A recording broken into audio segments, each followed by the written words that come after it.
Bohong besar itu, Pak. Bohong besar, Pak. Menteri Perhubungan tidak peduli dengan kami, atau menteri-menteri lainnya, Komdigi sekalipun tidak peduli dengan kami. Ketika Kemenhub tuli, ketika Komdigi tuli, kita tidak pernah dianggap ada oleh pemerintah. Kalau bicara undang-undang lama, Pak, lama, nggak kelar-kelar deh. Saya kesini tahun 2019 sudah kesini sama teman-teman. Tapi sampai saat ini belum ada aturannya, Pak. Itu panggil Kemenhub, panggil aplikator, duduk bareng dengan saya di sini. Akan kita telanjangin mereka.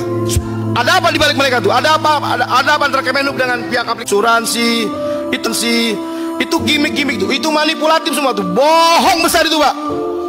Bohong besar, Pak. Jadi saya minta panggil Kemenhub, panggil aplikator, kita duduk bareng di sini. Jadi Grab ini setelah dia memotong potongan sebesar 20% bahkan lebih, nah yang ikut program slot itu disuruh bayar lagi.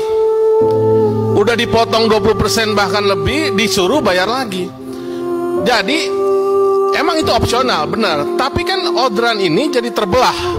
Di skip orderan, hanya diutamakan untuk yang bayar 3.000 sampai 20.000, Pak. Yang ikut program. Jadi orderan ini di skip, Pak. Disimpan, nanti didahulukan, diprioritaskan untuk driver yang bayar. Nah akhirnya driver yang tidak ikut program itu jadi sepi, jadi anyep gitu loh, nggak dapat order dia.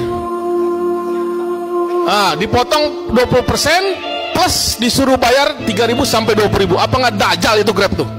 Makanya saya sangat setuju dengan usulan ketua saya, panggil itu Grab, panggil itu Gojek, panggil itu Kemenhub. Ada apa? Di KP 1001 itu ada per 3 bulan. Per 3 bulan itu aplikator harus melapor kepada Kemenhub, Dirjen Perhubungan Darat, terkait penggunaan yang 5% itu. Mana? Bullshit semua itu. Nggak ada. Jadi asuransi itu nggak ada itu, Pak.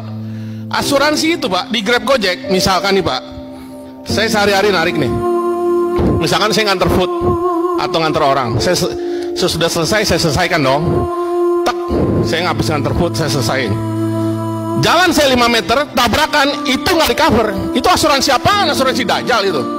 Jadi ini DPR ini harapan terakhir buat kami, Pak. Harapan terakhir. Ketika Menteri Perhubungan tuli, Menteri Perhubungan tidak peduli dengan kami, atau menteri-menteri lainnya, Komdigi sekalipun tidak peduli dengan kami. Ini satu-satunya forum yang kami harapkan. Tolonglah dengar ini jeritan kalian nih, wakil rakyat. Ini jeritan hati kami, Pak. Udah 10 tahun, Pak. 10 tahun kita begini, Masya Allah. Tiap tahun demo, 3 bulan demo, 3 bulan demo, 3 bulan demo. Ini Masya Allah ya Karim. Iya, maksudnya ini kalian itu wakil rakyat nih di sini nih khusus. Harapan terakhir kami nih, harapan terakhir kami. Ketika Kemenhub tuli, ketika Komdigi tuli, kalian harapan terakhir kami. Nggak ada, kita mau ngadu kemana lagi, Pak? Mau ngadu kemana lagi? Kita udah buntu lah, otak kita ini udah buntu. Hampir tiap bulan kita demo, Pak. Carut marut persoalan transportasi online ini berawal dari ketidakpatuhan aplikator ini terhadap peraturan-peraturan yang ada. Selama ini teman-teman didefinisikan sebagai mitra oleh para aplikator. Kalau bicara kemitraan, kita punya Undang-Undang 22, Pak, Undang-Undang 20 tahun 2008 yang mengatur tentang bagaimana kita bermitra. Kita juga punya Undang-Undang nomor 5 tahun 1999 yang mengatur tentang larangan monopoli dan pesan usaha tidak sehat. Kedua undang-undang itu mereka jelas-jelas langgar itu, Pak. Mereka menetapkan aturan sendiri, potongan sendiri, kebijakan sendiri, gimmick-gimmick dan segala macamnya itu, Pak. Nah, sampai saat ini itu pihak yang berwenang untuk masalah terkait dengan pengawasan kemitraan ini, KPPU itu seperti nggak ada suaranya, Pak, gitu loh. Saya seringkali berdiskusi dengan mereka bilang bikin laporan. Tapi kita bikin laporan 2 tahun tidak pernah diselesaikan dengan baik itu oleh KPPU, Pak. Mohon izin saya menyampaikan tersebut. Makanya ini berawal dari ketidakpatuhan dari pihak aplikator terhadap aturan-aturan yang sudah ada. Tersebut tertulis dibunyikan bahwa pihak aplikator memberikan bonus hari raya sebesar 20% dari total penghasilan teman-teman selama setahun dibagi 12 bulan. Tapi faktanya itu dimanipulasi. Kemudian mereka membuat berbagai macam-macam gimmick-gimmick yang akhirnya membatalkan teman-teman mendapatkan BHR itu. Itu benar-benar kurang ajar itu, Pak, aplikator itu. Jadi kalau mau dibuat aturan sehebat apapun, kalau tidak ada sanksi yang tegas bagi pihak aplikator, jangan pernah berharap keadilan dapat ditegakkan di negeri ini. Itu yang pertama.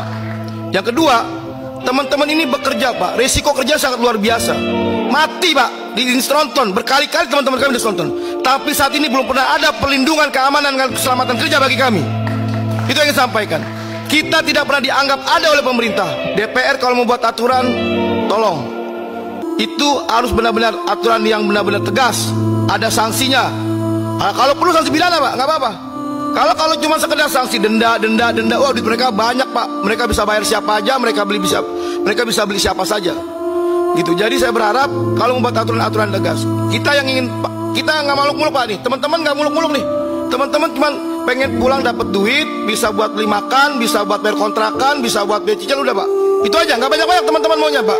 Hanya itu.